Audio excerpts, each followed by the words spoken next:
It's early September 2024. Late summer has finally arrived. Yeah, it's still very warm here where I live. And it makes it hard to believe that autumn is actually on its way. Kind of reminds me of the phase I'm in right now in my life. The changes I'm going through. You know, when I look at myself in the mirror, I notice more often like the visible signs of aging, and probably they were there before, but I just didn't notice them so much, didn't pay so much attention.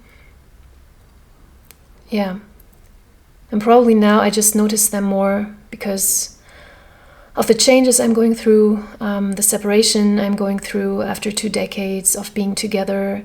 And change like that also always means that your identity changes a lot and you start to look at yourself differently and different parts of yourself start to arise, you know. I remember that when I was in my 20s, the number 30 seemed so out of space and so distant to me. I just couldn't identify with it at all.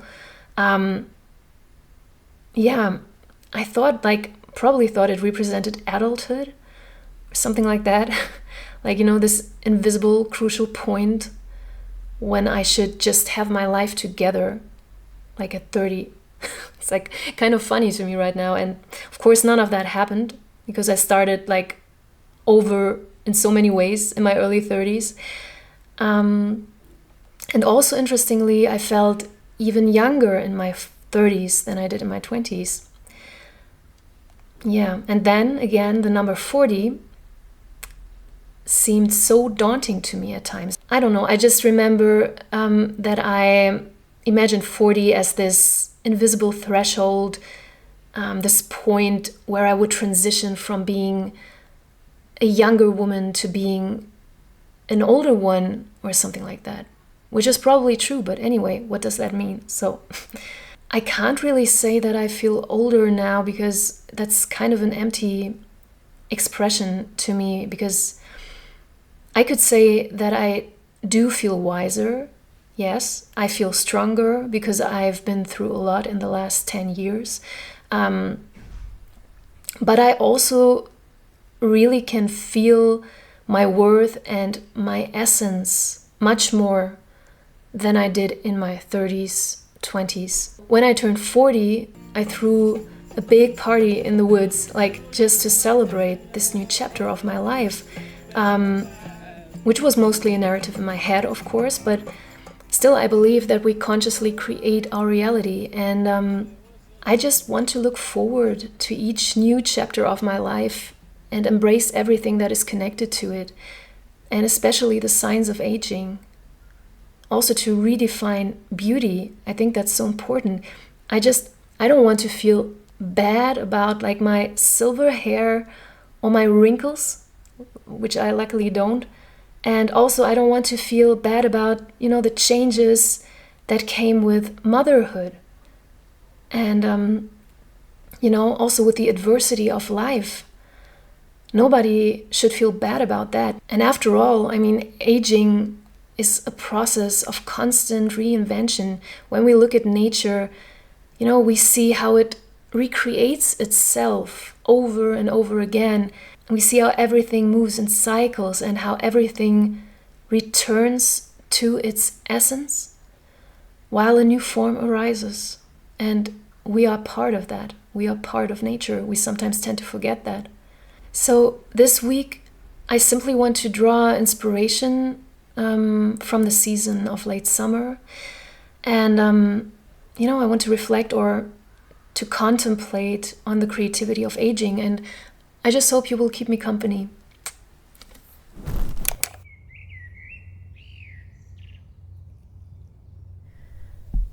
Late summer embodies a period of reflection, fullness, and transformation.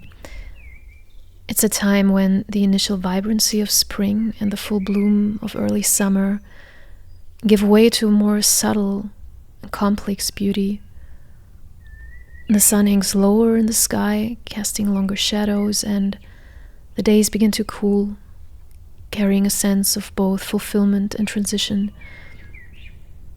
It is a period where nature is neither at its peak nor in decline, but rather in a state of mature ripeness, gathering its energies for the coming autumn.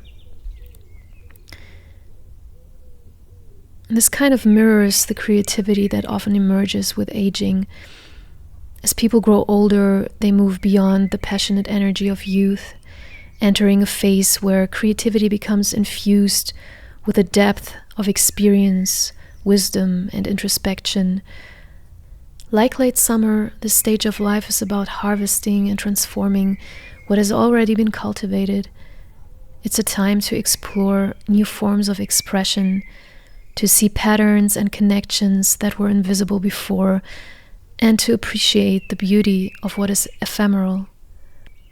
There is a recognition that time is finite, and yet this very awareness brings a heightened appreciation for the present moment. And there is a bittersweet quality, a dance between what has been lost and what remains, a blending of nostalgia and the joy of being fully alive even in the face of impermanence. Aging is often seen as a process of physical decline, but just as nature is in a constant state of flux, trees shedding leaves, rivers shifting course, mountains eroding over time, so too are human beings constantly evolving. In nature, form is never fixed, it is always transforming. A tree starts as a seed, grows into a sapling, matures into a towering oak, and eventually withers away. Yet, at every stage, it remains fundamentally a tree, even as its outward appearance changes. Our bodies are not the same, but at each stage they carry the essence of who we are. Aging teaches us to embrace the beauty of this transformation rather than resist it, to see wrinkles not as imperfections, but as inscriptions of experience. Identity is often thought as something stable, but just as in nature, it is dynamic and continually reshaped by time. Identity is like a river, always flowing, always changing. What remains constant is not the specific shape of the water or the banks, but the river's essence, its movement, its journey, its purpose. As we age, our identities are shaped by our experiences, our relationships, our choices, and our interactions with the world around us. Each phase of life offers a new aspect of identity to explore, like a tree that grows in layers, its rings recording the years it has weathered. In the natural world, nothing is wasted. Even in decay, there is renewal, there is creativity, as fallen leaves enrich the soil and dead trees become habitats for new life.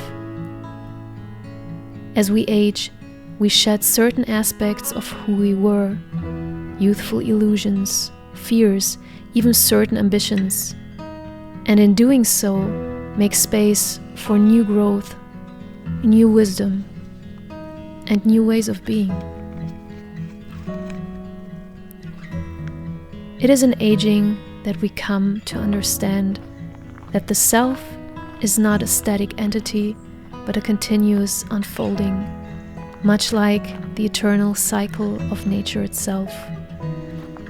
And in this understanding, we find not only peace, but also a profound connection to the world around us, recognizing that we, too, are part of nature's great and timeless dance.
可是